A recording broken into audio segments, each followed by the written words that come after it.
Even though a lot of these were labs originally, they're not labs anymore. They're all just different activities.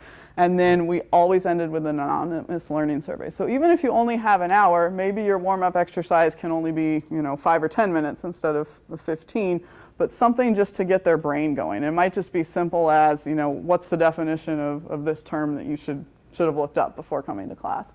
And then thinking about, okay, maybe you're only going to be able to do 1 or 2 activities each class at most, and then have something at the end that, just 5 minutes to get them to rethink. So it absolutely can work in those 1-hour snippets. You just have to design a little differently. So yeah, great.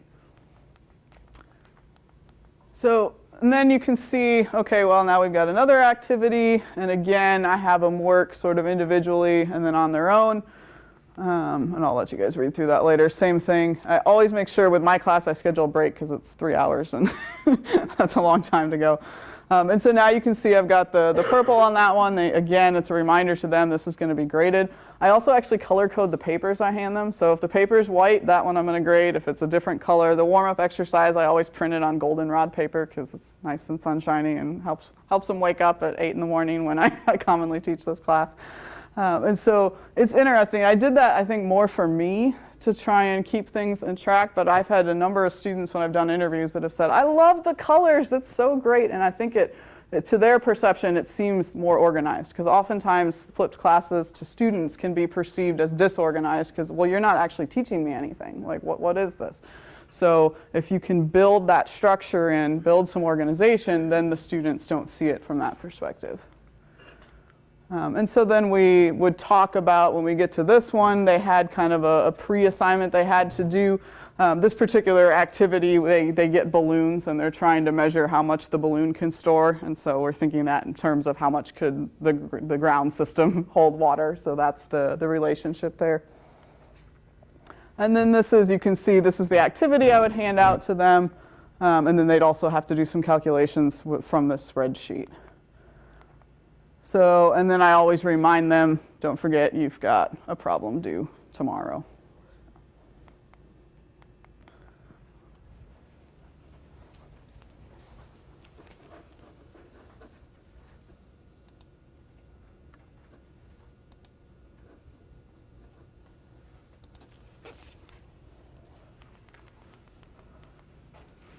So the really key thing is on the implementation side. There's a lot of different ways you can do some of the design to fit your own class, but you've got to keep in mind this is going to be a very different experience for the students. Odds are they've not had a classroom that's flipped. So I always, like I said, I start with that car analogy, right? You've got to learn the basics before you can drive the car, and you have to continually remind them of that. That was one thing that I learned the first time I did the class. It's like, okay, I reminded them the first couple of weeks. All of a sudden we got after midterms and students weren't, zeros were showing up on quizzes. They weren't doing the preparation work. And so I had to remind them again, like, okay, I know you're all getting frustrated because things are not going very well in class, but it's because you're not doing the work ahead of time, right? This class is tough if you're not doing that work. And so really make sure that you're constantly reminding them of the importance and why this class works the way it does. And I'd mentioned, I was talking with a couple of the ladies up here in the front, and I said one thing I do before the first class day, I send them an email, and I just have a little description of this is what this class is going to be like. And then because for me it's 3 hours, I can't not have them do some prep work for that class.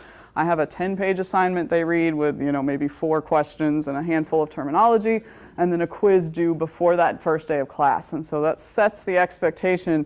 This is the way this class is going to be from day one. And then, of course, in class, I talk about it some more, and I do that throughout the semester. And just keep reminding them also of how you've structured things. So every day, right, I have a warm-up.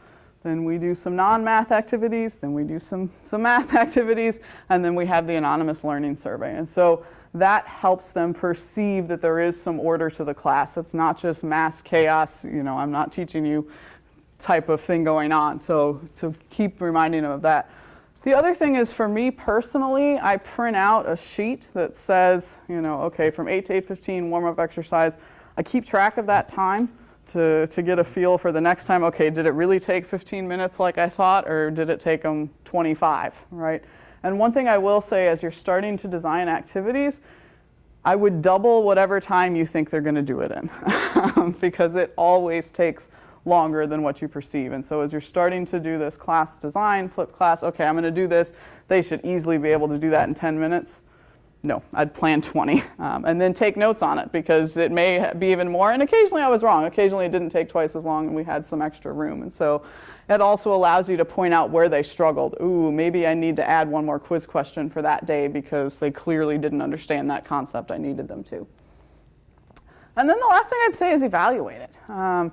Both from a standpoint of it gives you additional feedback of how you can improve in the future, and it also gives you publishing opportunities and conference presentation opportunities. And so I'm going to show you some of the different evaluations I've done. So this was their midterm exam from spring 2014, which was the last time I taught it traditionally, to the fall 2015, which was the first time I taught it with a mix. And what you will notice is this is the 0 line right here, and basically out of these 7 or 8 topics, pretty much almost all of them saw improvement of upwards of 20% improvement. So they were starting to get the concepts better. If you look at the applied part of the exam, so that's where they have to do some of the quantitative exercises, I think the big thing, everything improved, right, anywhere between 15 and 25%. The other thing is the dark blue shows all students. The light blue shows it if I ignore all of the people who just left things blank. And so one of the things I saw with the flipped classroom is instead of having 4 or 5 students who would leave entire sections of the exam blank, I had maybe 1 or 2 students who left a question blank. Everybody was at least trying because they had been doing it in class. They knew that they could work through it. And I told them, I'm like, put something down, right? Like start thinking through it. And typically, if they start to draw a picture, start to do whatever they need, it's enough to get going. And so it really improves sort of what I'm calling a persistence error, where the students are more likely to continue trying because they've been doing the same thing in class. When all I did was lecture and they had to do things outside of class, math, well, they couldn't do it in the exam then, they hadn't been practicing. So here's again, spring 2014 was traditional, the other 2 were flipped. Really big improvements you can see to fall 2015, not quite as much in spring 2017. Again, I'm dealing with pretty small numbers, so there's going to be some flexibility there, but you can still see well over a 10% improvement on that applied side. That's really where they saw the improvement.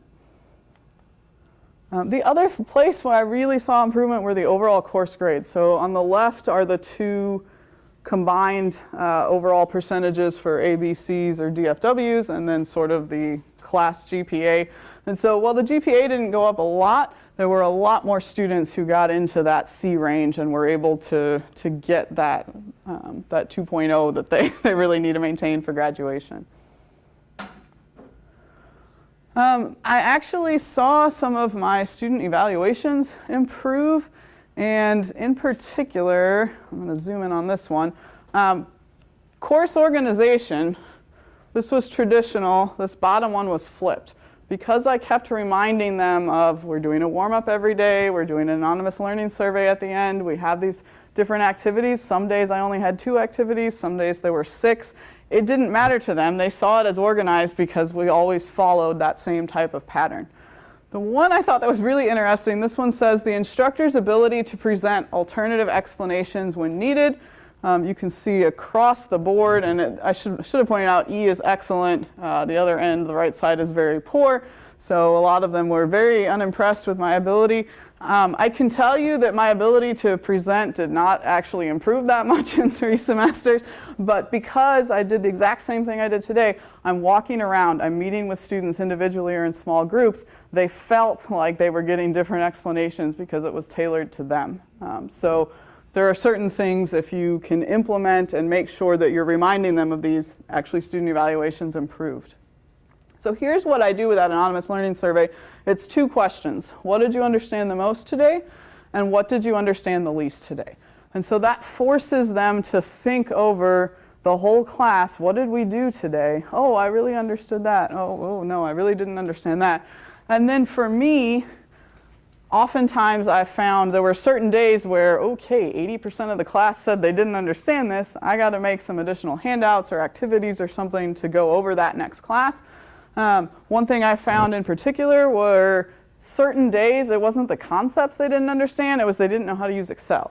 And so I implemented, after the first time I taught the course, I implemented an Excel workshop and said, okay, you have to come to this. Here are your options of times, because we're going to be using this all the time.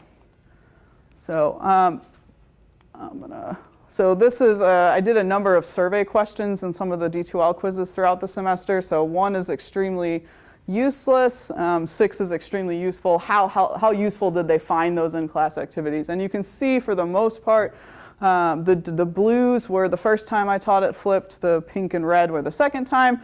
Darker color was at the beginning of the semester, lighter was at the end. So we actually, the second time I taught it, students found them more useful as we went through. I think that first time, in both instances, the least understood topic still was groundwater chemistry, 40% and 55% respectively.